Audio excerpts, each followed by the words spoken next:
Dobre, takže ideme robiť dnešnú operáciu, ktorú ideme robiť práve, sa volá chirurgický lifting tváre a krku. A máme zakreslené úroveň. Dôležité je, že kade pôjdu rezy pri tejto operácii, čiže okolo ucha, teda pred ušnicou, tesne schované za uchom, trošku sa takto otočte úplne, prosím, schované za uškom a vo vlasoch na jednej strane za uchom a trošičku vo vlasoch aj na druhej strane pred uchom. Tie jazvičky sa zvyknú veľmi pekne hojiť a za pár týždňov sú takmer neviditeľné. Účelom operácie je to, aby sme pozdvihli tvár, takto, asi týmto smerom. Toto je účel operácie, pozdvihnutie črtov tváre.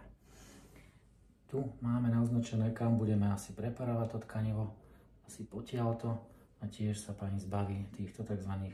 Sislíčkov, takže to pôjde celé takto vyššie.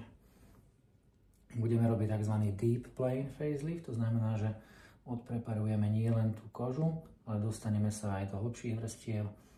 Pod kožou je podkožie a pod ním je tzv. Smas, taká aponeuróza, pod ňou sú už mimické svalstva a teda my budeme pracovať aj s tou aponeurózou, pôjdeme ešte pod ňu, troška ju zdvihneme, keď bude potrebné, tak z nej trošičku zresekujeme. Vtedy je ten výsledok taký trvácnejší a výraznejší. No, častá je kombinácia aj s liposukciou v oblasti brady a krku, ale dnes to nie je potrebné. Tu je zaznačené v tejto temporálnej oblasti, spánkovej oblasti, miesto, kde je malý deficit toho tkaniva, lebo vieme, že vekom trošička ubúda toho tukového tkaniva na tvári a poklesáva, takže sem by bolo vhodné doplniť buď ako transplantát, ako lipotransfer vlastne tukové tkaniva, alebo nejaký teda filler. Myslím, že dnes tam dáme trošku výplň ako kyseliny hyaluronovej, aby ten celkový dojem z tej operácie bol ešte zvýraznený.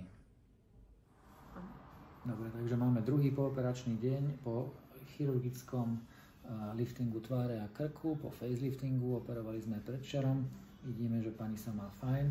Máte sa? Všetko OK? Super. Bolesti nejaké zásadné neboli? Žiadne. Ani nejaké krvácania veľké? Nie. Dobre, OK. Takže opuch je primeraný na to, že to je druhý pooperačný deň. Stripy, teda tieto veľkoplastiky sú fajn, čisté, nemáme ich nejaké pretečené. Taping, ktorý je tuto okolo brady, až krku, sem je tiež v poriadku.